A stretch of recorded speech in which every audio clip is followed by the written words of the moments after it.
સૌથી પહેલા વિનંતી કરીએ છીએ ગુજરાત રાજ્યના માનનીય મુખ્યમંત્રી શ્રી ભૂપેન્દ્રભાઈ પટેલ તથા માનનીય નાયબ મુખ્યમંત્રી શ્રી હર્ષભાઈ સંઘવીને કે આપ શૌર્ય પાઘડી અને શિવનામી પહેરાવી માનનીય વડાપ્રધાન શ્રીનું સ્વાગત કરશો.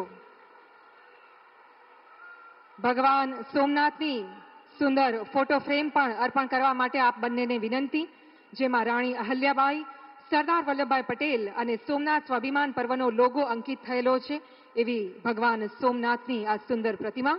ખૂબ ખૂબ સ્વાગત સમસ્ત ગુજરાતની જનતા વતી. અને હવે માનવંતા મંત્રીશ્રીઓ, સાંસદશ્રીઓ અને ધારાસભ્યશ્રીઓની ટીમ પણ આદરણીય વડાપ્રધાન શ્રીનો સ્વાગત સત્કાર કરશે. માનવંતા મંત્રી સર્વે શ્રી જીતુભાઈ વાઘાણી, શ્રી અર્જુનભાઈ મોઢવાડિયા, ડોક્ટર પ્રદ્યુમન વાજા, શ્રી કૌશિકભાઈ વેકરિયા, માન્ય સાંસદ શ્રી રાજેશભાઈ ચુડાસમા, માનવંતા ધારાસભ્ય સર્વે શ્રી સંજયભાઈ કોરડિયા, શ્રી અરવિંદભાઈ લાડાણી, શ્રી ભગવાનભાઈ ગધિયા, શ્રી દેવાભાઈ માલમ, શ્રી ભગાભાઈ બારડ અને શ્રી કાળુભાઈ રાઠોડ. ત્રિશૂળ, ડમરૂ અને રુદ્રાક્ષની માળા અર્પણ થઈ રહી છે માનનીય વડાપ્રધાન શ્રીને.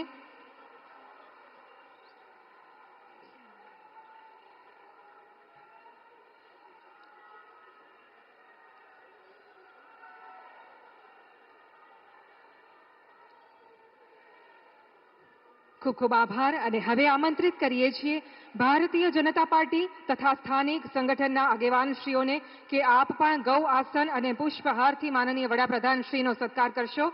સર્વે શ્રી અનિરુદ્ધભાઈ દવે, શ્રી રમેશભાઈ ધડુક, શ્રી ગૌતમભાઈ ગેડિયા, શ્રી આશાબેન નકુમ, શ્રી મોહનભાઈ કુંડારિયા, શ્રી હિરેનભાઈ હિરપરા, શ્રી માનસિંહભાઈ પરમાર, ડોક્ટર સંજયભાઈ પરમાર, શ્રી ધવલભાઈ દવે, શ્રી પુનિતભાઈ શર્મા, શ્રી કિરીટભાઈ પટેલ અને શ્રી શિવાભાઈ સોલંકી.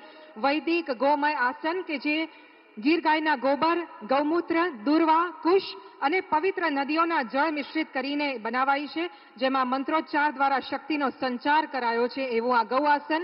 અને આ વિશાળ પુષ્પહાર તેમના માટે કે જેઓ ભારતનું સ્વાભિમાન છે અને ભારતના સ્વાભિમાન એવી આપણી સનાતન સંસ્કૃતિ, સભ્યતા અને શ્રદ્ધાને પુનઃસ્થાપિત કરી રહ્યા છે એવા માનનીય વડાપ્રધાન શ્રી. આપણા